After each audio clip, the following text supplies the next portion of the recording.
a little notification. There we go. Awesome. So thank you, Tia.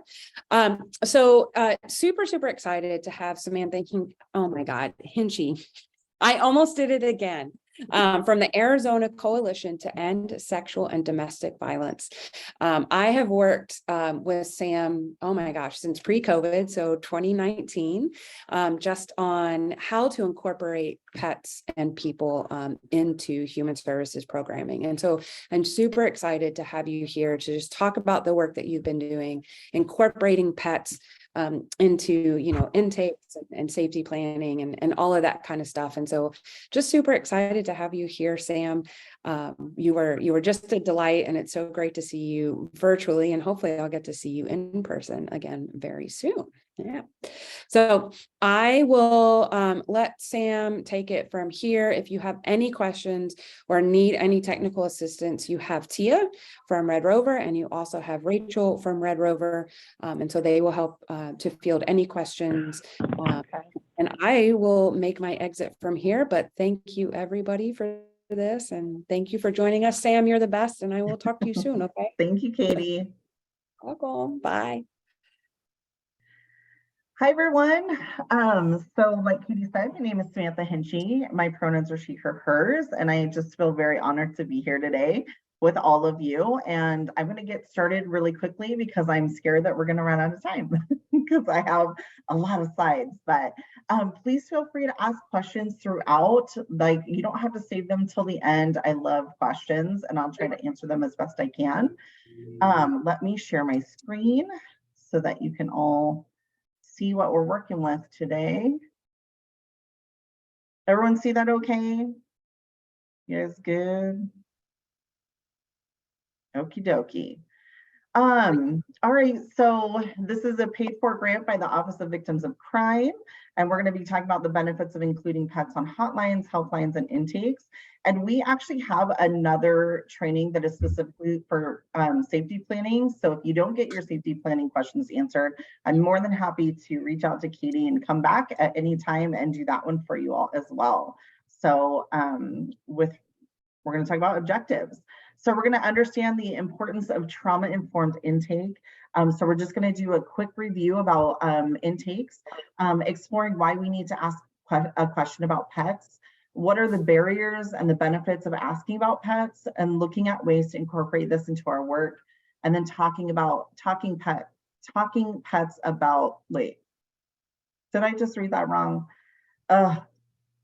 Anyway, we're going to talk about healing. We're going to talk about healing because my brain is not working today, apparently. So I wanted to give a brief introduction as to why maybe Katie asked me to do this presentation. So we've been doing this work at the Coalition for about 5 years. Our very first grant, we started with a PetSmart grant. And with that grant, we actually hosted Katie and or RedRover and Greater Good in doing a one-day pet summit. And that kind of kicked off the work for us. We learned a lot during that one-day summit from them and wanted to continue doing this work for a much longer period.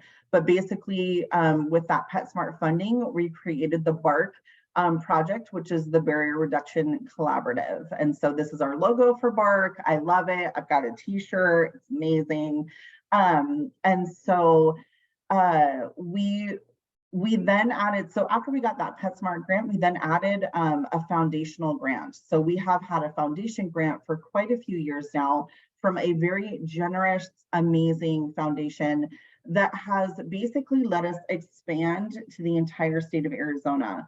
So we've been able to really, really pinpoint and reach out to veterinarians, pet welfare agencies, and domestic violence shelters to start building community and partnership within the different areas of Arizona. And so we're not just focusing on Maricopa County, which is our largest county here in Arizona, but I've really been able to expand the conversation out into the community at large and really been able to see the beautiful community connectedness that's happened, especially in our rural communities.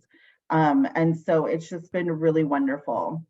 So then about 3 years ago, we got one of the first, we were one of the first to get the OVC transitional and housing. I can never remember this. I call it OBC Pets grant, but the OBC Emergency and Transitional Pet Shelter funding, which ends this year. So we've been really blessed to be able to have that at our disposal to do trainings. It's allowed us to do trainings like this for these last 3 years. We've been able to do a ton of trainings here in Arizona and some nationally. And it's also given us a pot of money to keep here at the coalition. So we have a helpline that has advocates that work on there. And so they are kind of the keeper of the money. And they really, if somebody is in need of, through our BARC project, if someone is in need of a kennel for their animal, they need transportation for their animal, if they need veterinary services for their animal and can't afford to pay, we will pay for all of that through some of those fundings through the OBC grant and also from our foundation grants. So we've been really blessed to be able to do that for survivors in the community. And it has been a labor of love, letting people know that we have this money for them. But there's almost no restrictions to survivors getting that money. Or even we've had programs call and say, can you, like, we really need, we don't have pets necessarily, like they may not take in pets necessarily, but they do have someone that maybe has a service animal. And so they'll need to get a kennel for that service animal. And so we'll pay for that and send it to the program. I see that there's something in the chat. So I just want to, oh, perfect. Thank you for putting that in, Tia. Yeah, so that's just a little bit about us. So I've kind of been, I don't want to say I'm the head person, but I've been kind of working on this from the very beginning. I remember 5 years ago, I remember sitting in a meeting, a staff meeting with our CEO at the time, and she was telling us that we had randomly applied for this PetSmart grant. And I remember walking into her office and saying, if we get that grant, can I have it? And she said, okay. And so I've kind of been doing this work all this time.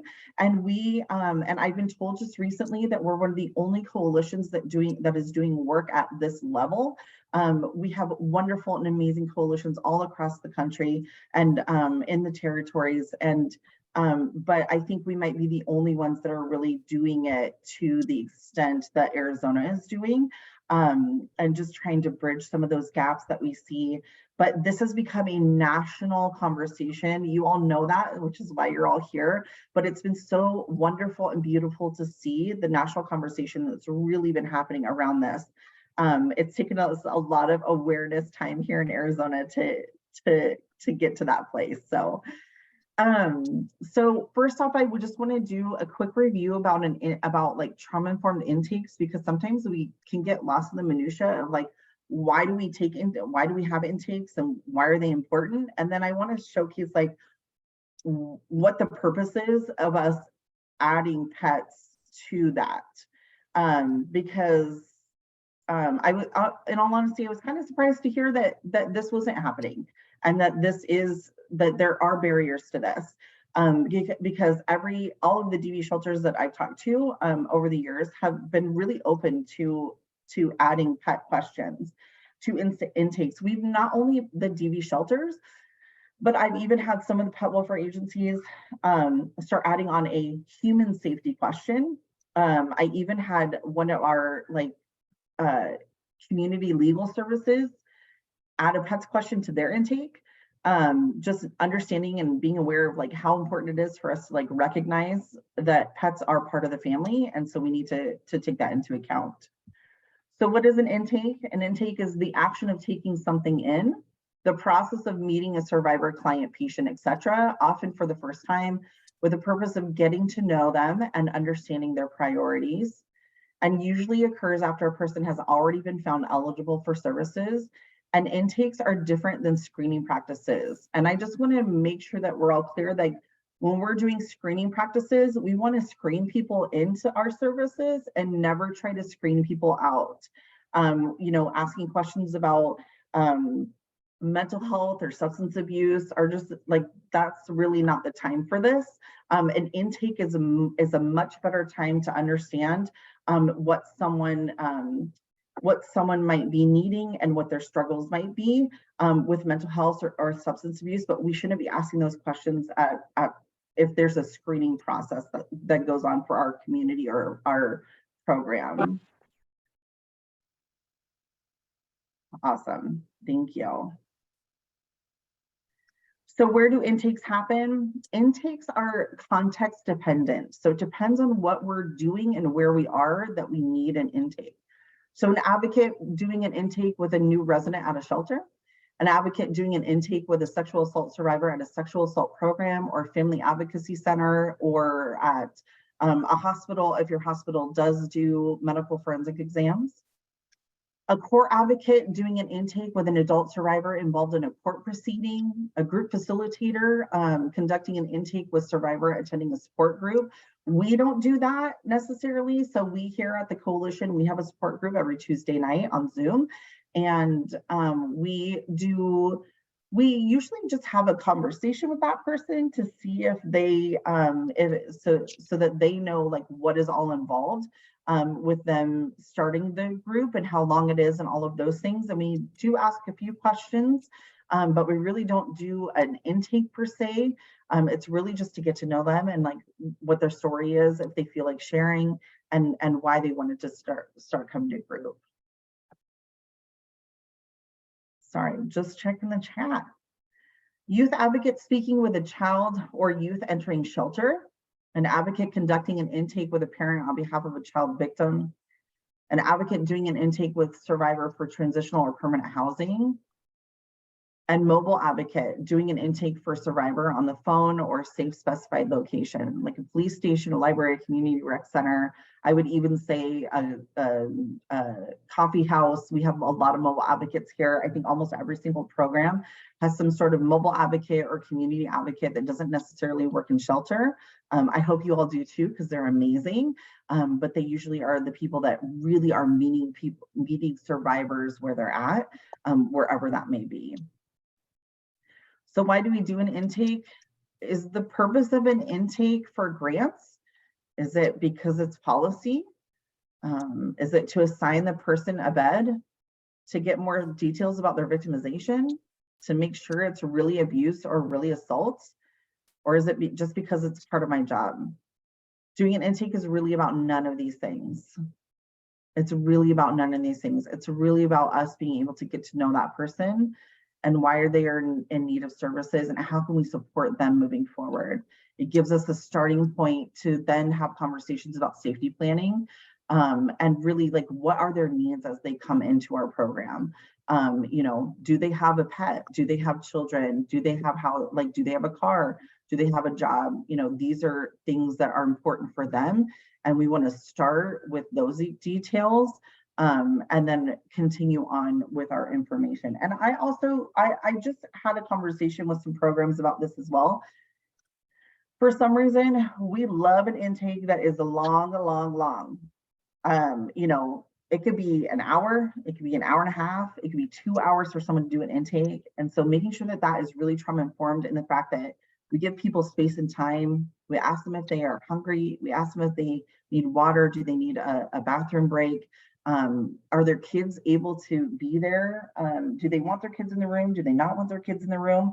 Are there things for the children to play with while you're doing the intake?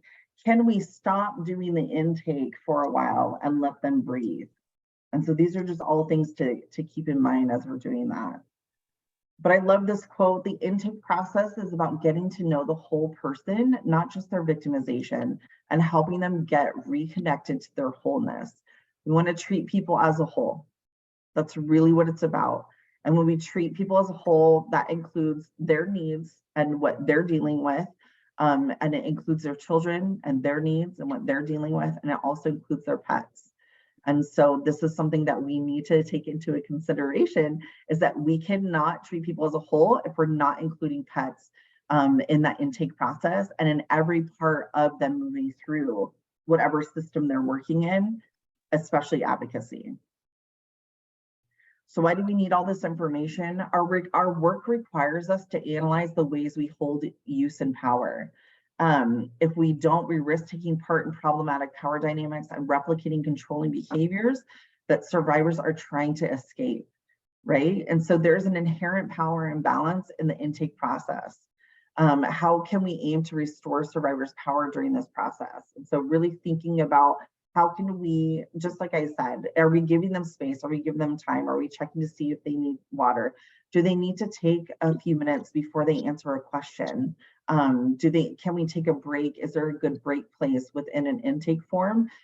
Because sometimes there's a lot of forms that are going into the intake, especially when you start adding in pets. So what I've noticed throughout this time as the DV programs here in Arizona start adding pets into their program, which is beautiful and amazing, there's usually 2 or 3 more sets of paperwork that they have to do at the intake process. And so can those things be done later? They have to be right now. Are we allowing breaks for people or time for them to breathe? And then this is from an advocate here in Arizona.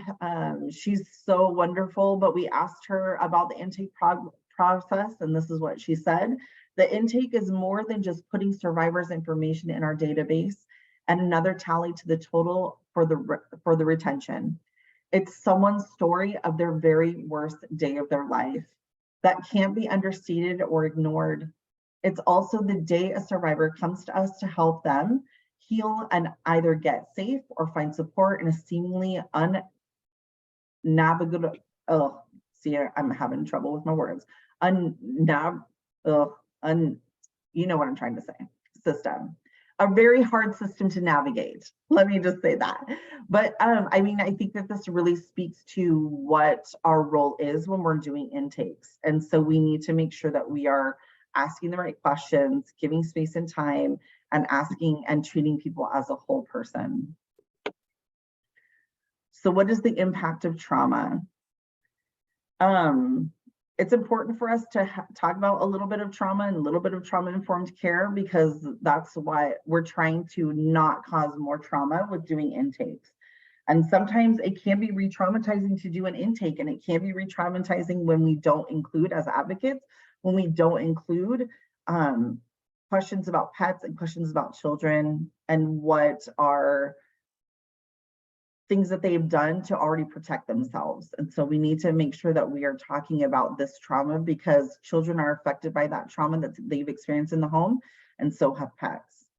And so surviving trauma looks like traumatic stress involves a threat to emotional, physical, or sexual safety that results in feelings of intense fear, loss of control, and loss of helplessness.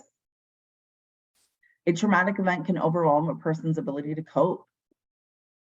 Trauma interferes with relationships, memory, and emotions. People are changed by trauma, right? We're changed by it. We just went through an entire, collectively, as a world, we went through a traumatic global epidemic, and we all felt the effects of it in different ways. And we are all changed by that. We are personally, not just in our work, not just in our home, but personally, we are all changed. Things happened, our lives changed during that time in some capacity. Some of us know people that passed away. Some of us maybe got long COVID. Some of us maybe just, you got to take 3 months off and, and enjoy the sun. But like that time and this time, we are all changed by it. No two survivors will respond to the traumatic experience of violence in the same way, right? So I do a support group on Tuesday nights, and all of these people that come to this support group have experienced some form of violence through domestic or sexual violence, usually, sometimes human trafficking, sometimes it's secondary victims, so families, and yet they can all connect on a level where they cannot connect with other people, but all of their stories are completely different. And they might all be getting EDMR, and they might all be getting healing in the same way, but all of their stories are different, and all of their healing is different, and everything that they do is different. And yet they can all still come to this space on Tuesday nights and connect with each other, because they know that these people are going to sit there and listen, and that they're going to have some understanding or empathy for what they've gone through. And it's just, so it's not cookie cutter. And being trauma informed means recognizing that many behaviors and responses expressed by survivors are directly related to traumatic experiences. It's not personal. So when people get mad at us when they're doing this work, it's usually not about us, it's usually about them. And so we just want to make sure that we recognize that it's not a personal thing. And traumatic events come in all shapes and sizes, like natural or man-made disasters, accidents, intimate partner violence, sexual assault, war and combat, immigration, racism, persecution, neglect, chronic serious illness, infertility, child abuse, breakup or divorce, incarceration, homelessness, financial devastation, death of someone close, and witnessing animal abuse. Trauma is not the event, it is how our body reacts to the event. So just take that in for a minute. Trauma is not the event, it is how our body reacts. Because everyone is different and how they react to stuff. I'm going to get really personal for a minute and just tell you, so I lived in a community that had a school shooting, and every single person in my life who I know, my family, my friends, acquaintances that I have talked to over the years, that I have connected to over the years, our experiences have been super different. They have been really different. Some people had to go on medication. Some people just gutted through it. Some people, some people, their political beliefs changed. Some people, their political beliefs stayed the same. Some people experienced heavy trauma from seeing the carnage that happened. And we all experienced it in this community completely different. And so it's how our body reacts to it, not actually the trauma itself. So like people, animals react to trauma in many different ways. How it presents itself in that animal is individual to them, right? So, and we can't really quantify this, right? Like we don't really know how an animal, like there's no data on how animals react to trauma. We can guess that if this animal is cowering in the corner when a specific person walks by, we can guess that there's some sort of trauma there. I have 2 rescue dogs. One of them is a constant licker. He likes to self-soothe by licking things. And the other one is scared of blankets. And so those are things that, to me, that's a traumatic response of my animal, but I can't ask them that. Those are just assumptions that I've made. And we do this, right? We make assumptions about, especially for those of us that have rescue animals, we make assumptions about what this animal's life was like before then and why they react to things like this now. And so, but there's really no data that tells us that animals react to trauma, and yet we know it. As pet people, we understand and we know that trauma is very much involved in the animal's life. So we have a pet and human bond, a mutually beneficial and dynamic relationship between people and other animals that is influenced by behaviors that are essential to the health and well-being of both. This includes, but is not limited to, emotional, psychological, and physical interactions with people, other animals, and the environment. This is a quote from a survivor from our share committee. So we have a survivor advisory committee here at the coalition. And I asked them a couple years ago to give me just some information about them and their pets. And this is from one of those survivors. And she said, my pet, gave me a purpose to live on every day because she needed me. Animals are the only ones to ever show me unconditional love. She saved me from myself. So I'm going to hit you with some statistics here, because this is the reason why we do this work, right? Almost everyone here has probably seen this statistic. This is very well known. We like to tote it out. It's like very much on all of our pamphlets. And I'm not just talking about me, I'm talking about everybody who does this work. You can find it on the National Coalition Against Domestic Violence. You can find it, the National Link Coalition. You can find it everywhere. So this is really important to know. And I'd be curious, I would love to see us do a more updated version of the study. But 71% of pet owning women reported that their harm doer had injured, maimed, killed, or threatened family pets. That is like right there. Like we need to be doing this work. This is important work, not just for these animals, but also for those survivors. Threatening human victims. So domestic violence and child abusers may kill, harm, or threaten animals to exert dominance and power over their victims and to show them what could happen to them. Animals are a very easy way to do this because they can't speak out. They are very vulnerable. We love our pets. We love them. And so this is just an easy way for someone to use that love against us.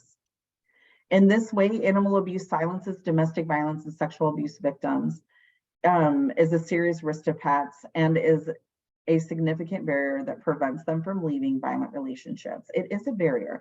And that's the thing, is that we have said over the years, I've heard people say that pets are a barrier to leaving. It's not the pet. It's not the pet. The pet is not the barrier. The barrier is that we don't have enough resources. And so that's why it's important for us to have information in our organization about pet services. And so it's not the pet that's the reason why people can't leave. It's the fact that we haven't done enough work in this arena. And luckily, like I said before, this has been changing. These 5 years have been amazing. We have gone from three, or from one organization in Maricopa County taking pets to like 5 or 6. Just in this county. That's not to mention the rest of the rural area. And that is beautiful and it's amazing. And I love to be able to give those resources to people because there's something that we didn't have before. Does someone have a question? Hi, no, we don't. We are full.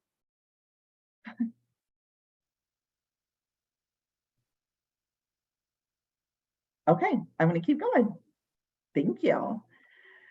So women reported that harm doers who abused pets, in contrast to those who did not, were less likely to consider pets as sentient beings or members of the family. So sentient being is having awareness. We know that pets have awareness. We know this. We know that they know things. Sometimes they know things better than we know things. I have one of my dogs is laying right here, so I keep like reaching down for him. But sometimes they know stuff. They know when we're sick. They know when we need to be cuddled. They know when we're sad. And so they are able to perceive or feel things. But unfortunately, abusers and people that cause harm don't see them as this. So pet abusing harm doers were also reported to have more unrealistic expectations of pets. So, going outside and going to the bathroom, not barking, needing to be fed every single day, going for walks. There's just an unrealistic expectation that your animal should already know all these things, instead of them being trained or taught or any of those things. And so there's less grace with those pets because of this expectation that they should already know. And then it's really hard to leave. Like, look at this snuggly kitty. Like, it's hard to leave, just like it's hard to leave our beds. So it's hard to leave. Acts or threats of animal cruelty often coerce, control, and intimidate women, children, and elders to be silent about their abuse to prevent them from leaving and force them to return. Absolutely, right? Like if I have left my harm doer and I get a picture of my pet, just outside, just playing, and I get a picture of my pet, there's a good chance I'm going to go back. Because I already probably feel guilt about leaving my pet behind because I needed to get out and I needed to feel safe. And yet I'm getting this picture, which is clearly a threat from that person that causes harm, clearly a threat. And so I might go back, and as advocates, then our safety planning needs to kick into high gear, and we need to help them safety plan, not just for themselves as a human, but also for those pets. So update, this is another one that we love. Up to 40% of sexual and domestic violence survivors report they delay their decision to seek safety and services out of fear for their animals' welfare. This is the one that really prompted us to start doing this work. We do not want there to be any barrier for safety and services. And really RedRover and talking to Katie all these years has really solidified this for me. Our goal at the coalition over the years has really been about building community and partnerships. How do we get the domestic violence shelter, the pet welfare agency, and the veterinarian to all come into partnership and in community with each other so that these survivors do not feel like they have to delay their decisions. Hopefully, at some point, we'll be able to work in the homeless population. We've already started having conversations with unhoused organizations in Maricopa County, little by little about domestic violence, and then little by little about pets. And so just we're really trying to bridge some of these gaps. But this is an area where we have all been extremely siloed in our work.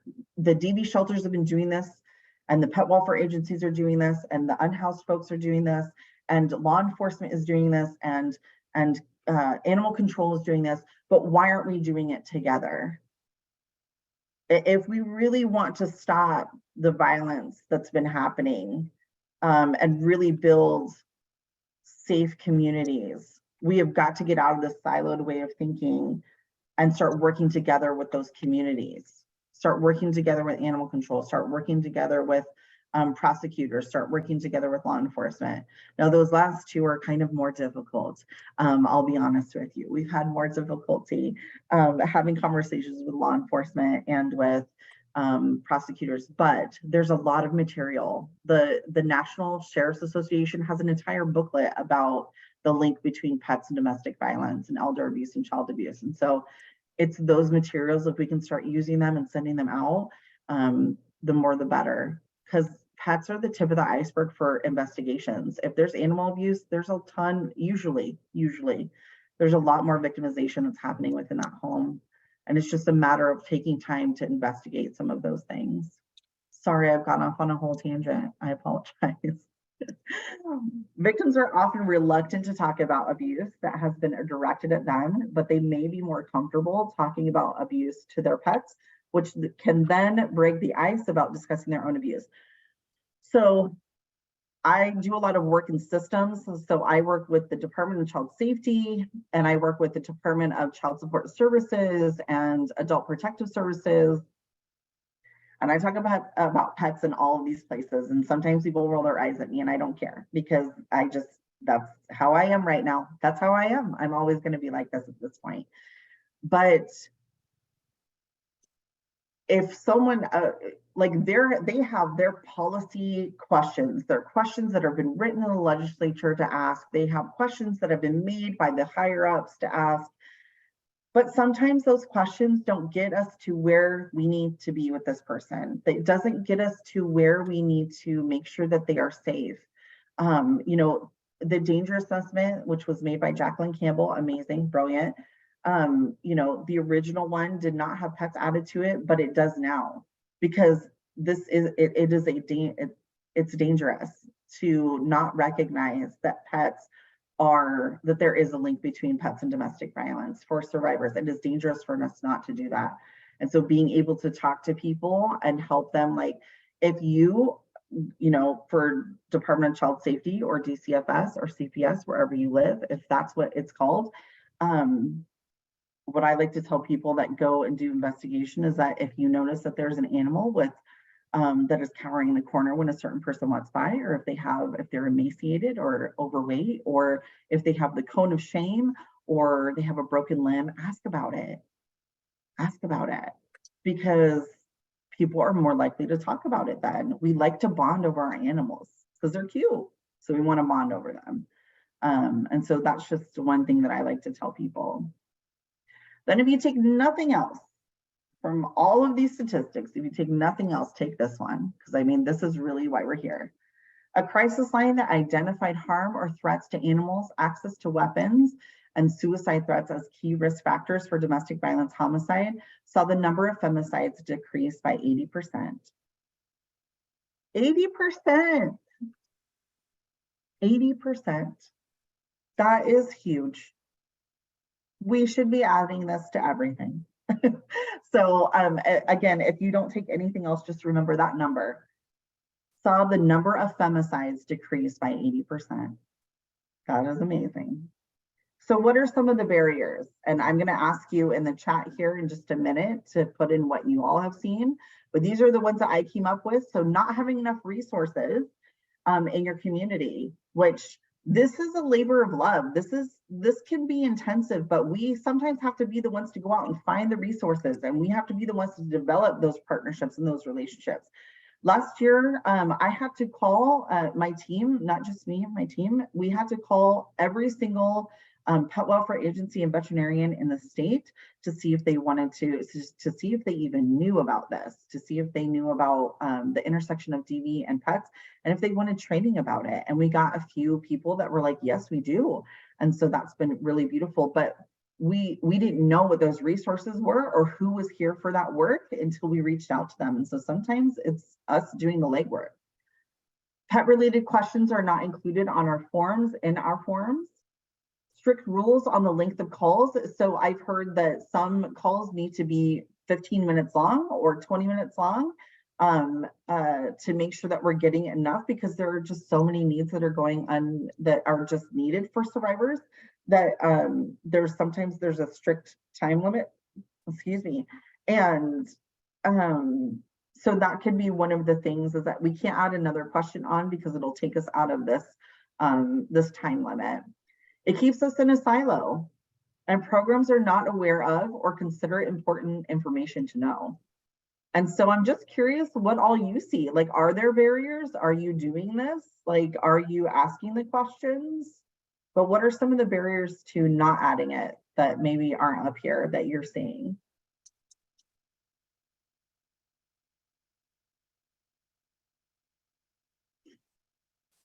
And if I got them all, yay me.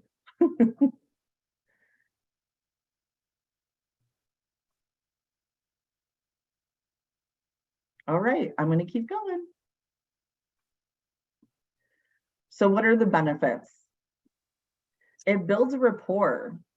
It builds a rapport when we're working with people if we ask them about their pets. Because people like talking about their pets. So we're building rapport. We are lending an empathetic ear to what that person has experienced, not alone that, not just that person, but also their pet. People want to tell us what happened to their pet. And so we're building that rapport, and we're really, if we can really dig deep and listen to that.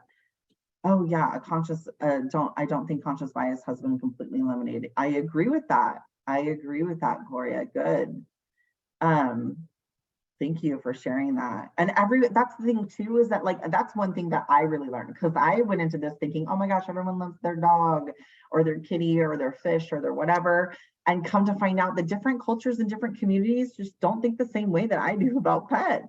Like, that's a very sheltered, very naive way of thinking on my part. And I've really been able to expand and learn and grow that there are, like, we've got 22 Native communities here. And when you go to some of them, there's just dogs just running around, just out here in these streets.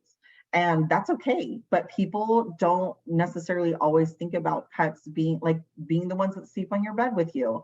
Or getting up on the couch, and sometimes they're just animals to be outside. I hope not here in Arizona because it's so hot. But you know, like, everyone has different ways of seeing pets, and so that's one of the things that I definitely had to learn. That there is sometimes it's community-based bias or our own biases against pets. I have a colleague who very anti-pet, never had a pet in her life, never. So after a year of working with me and COVID happening, she ended up with a kitty.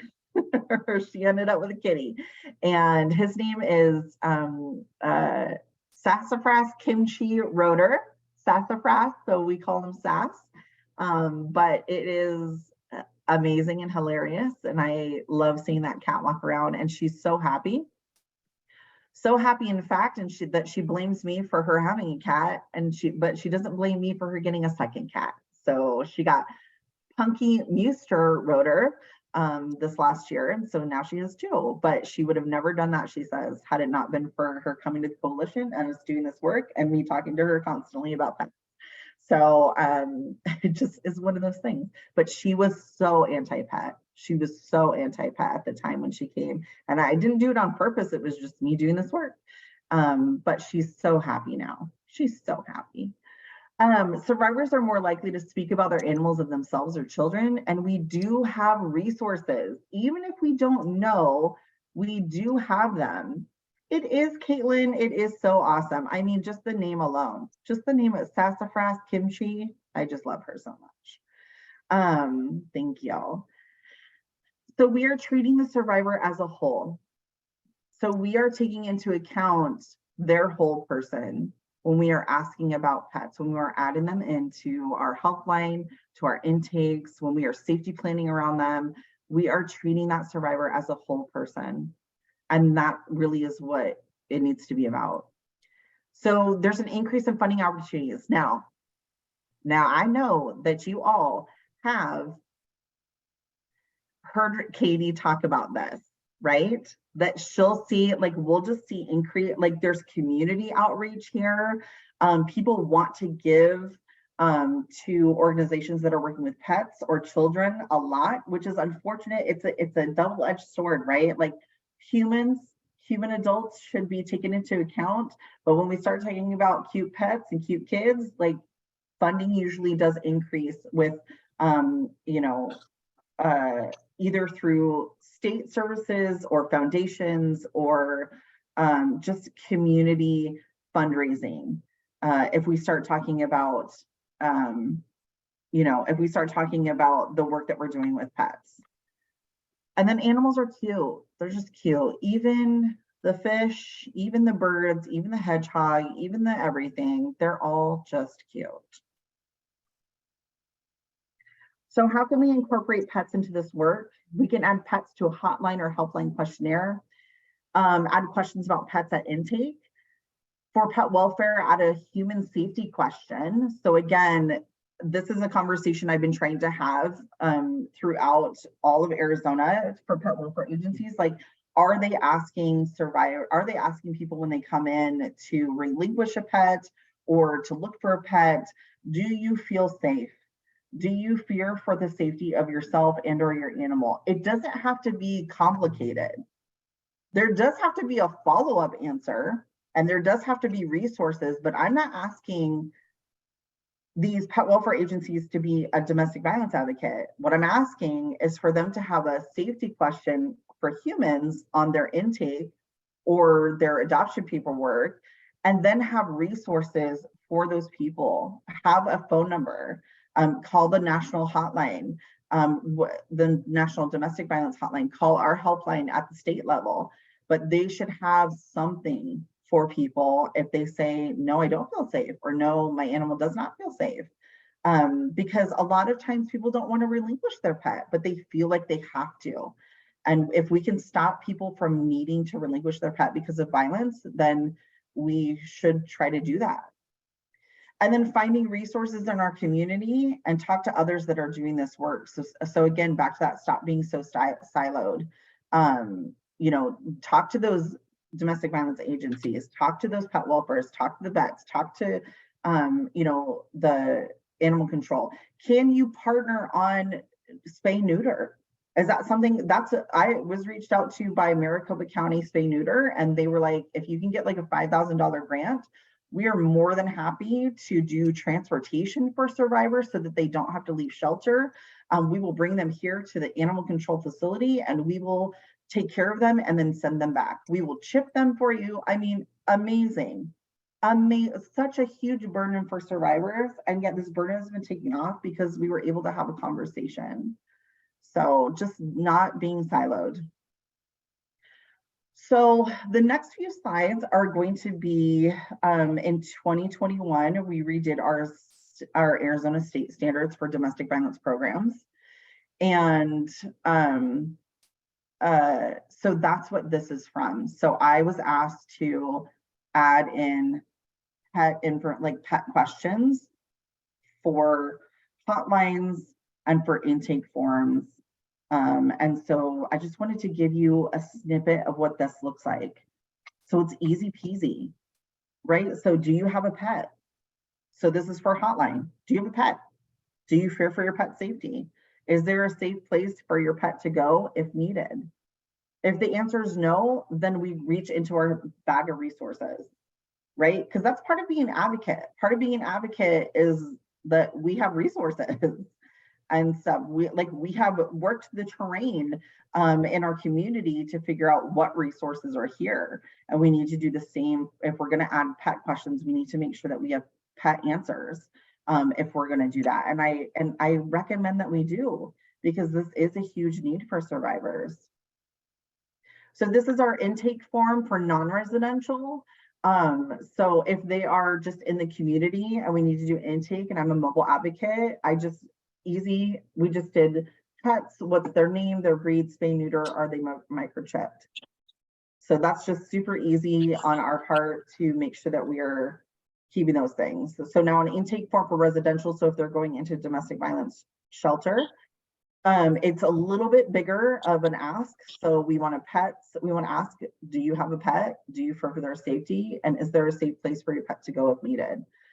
So again, and then it says select this information if a pet is residing in shelter. Sometimes it's easier for the pet to go somewhere else while that survivor is in shelter. And so if there is a place for them to go, if there's a family or friend or a foster that we can keep them with, then it might be better for that survivor. It's really up to giving them choices. It's really up to giving them choices. But again, we have this block here, name, breed, spay, neuter, and microchips.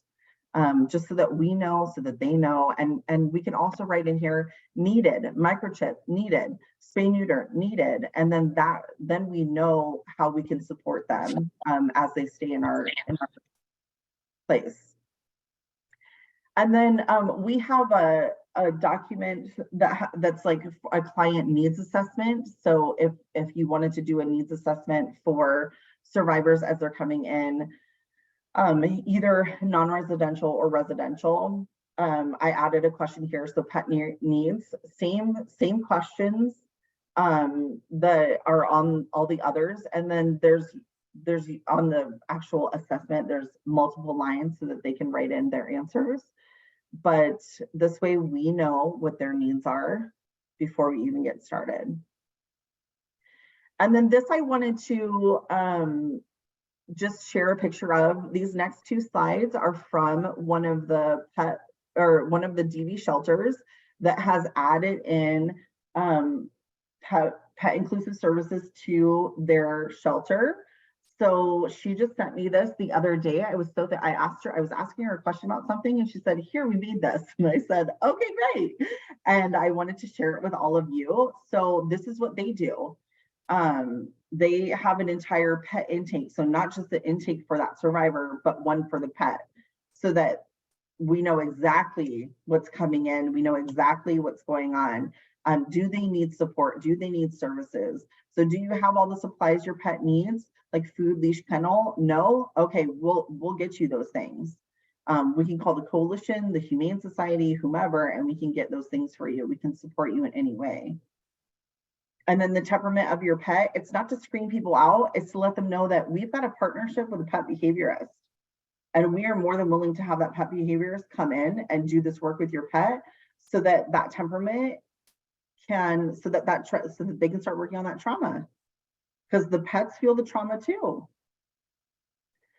And then I just loved this one. I just was super surprised and really excited that they actually have like a pet resource document for all of their advocates, so that they know who to reach out to if if that survivor needs resources. So we've got the Arizona Humane Society, we've got ACESDV, Pet Project, and a veterinarian.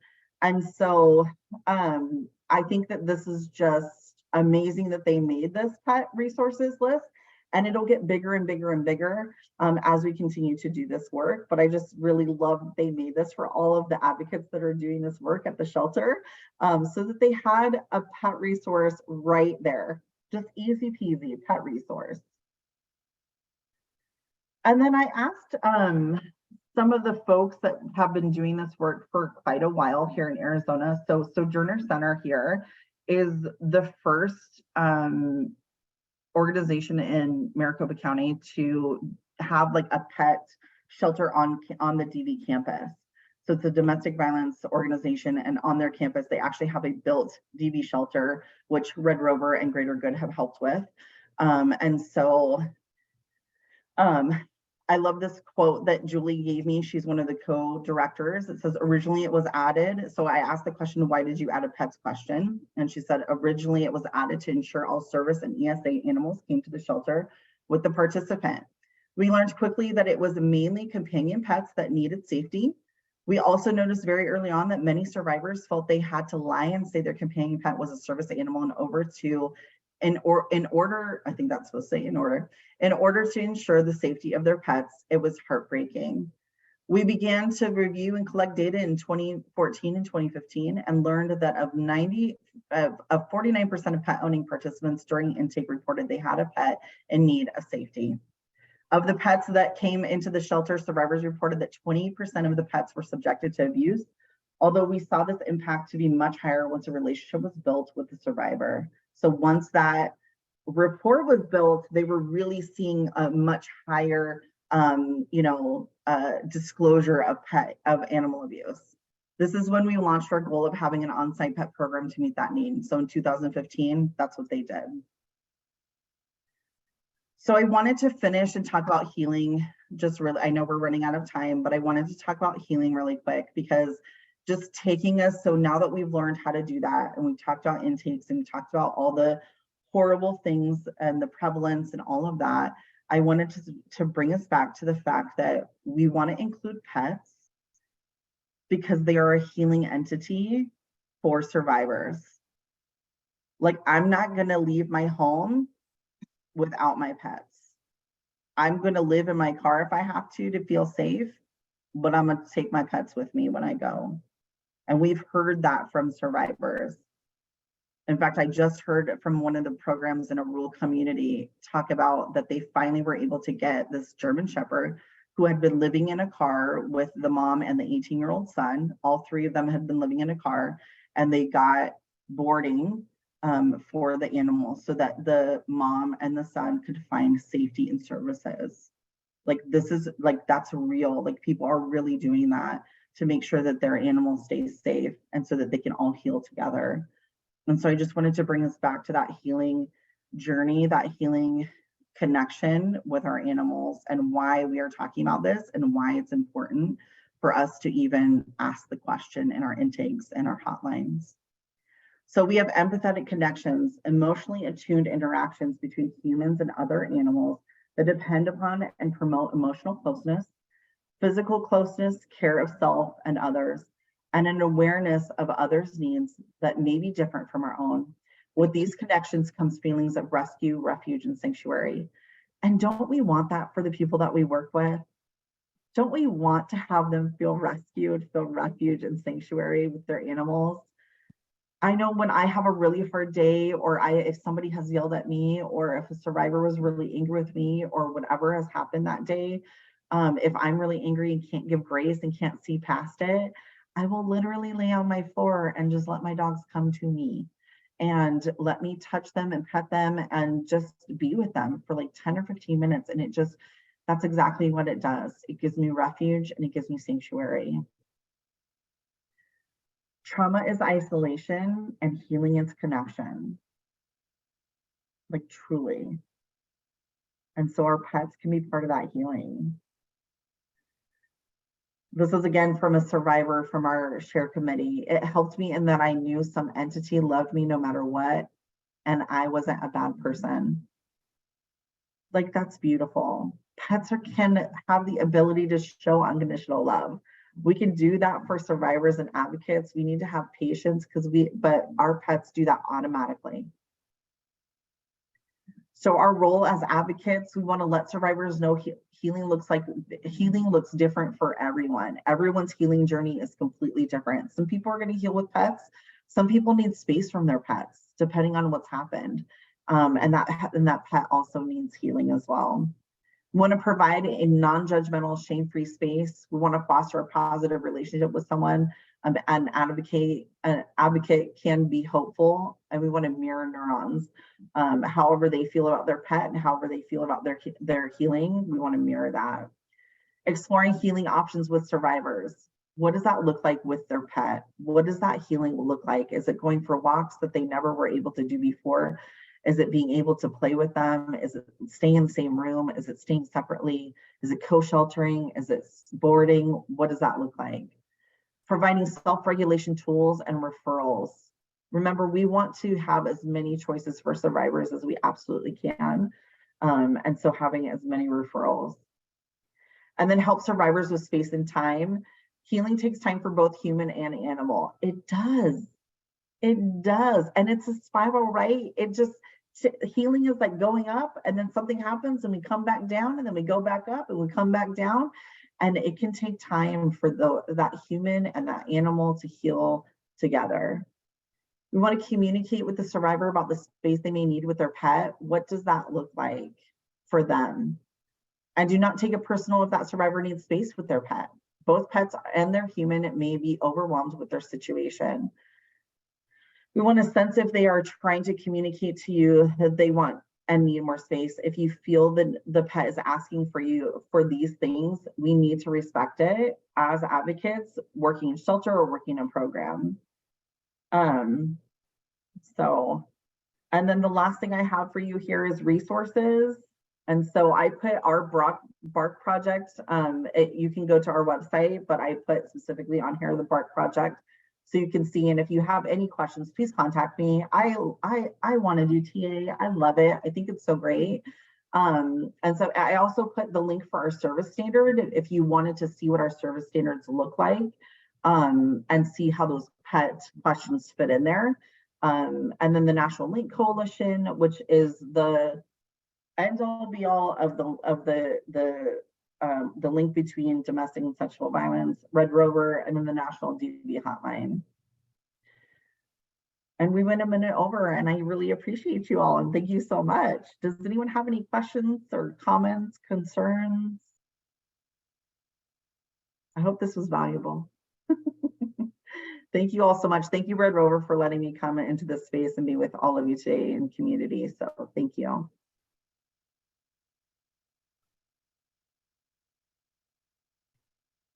Thank you, everybody.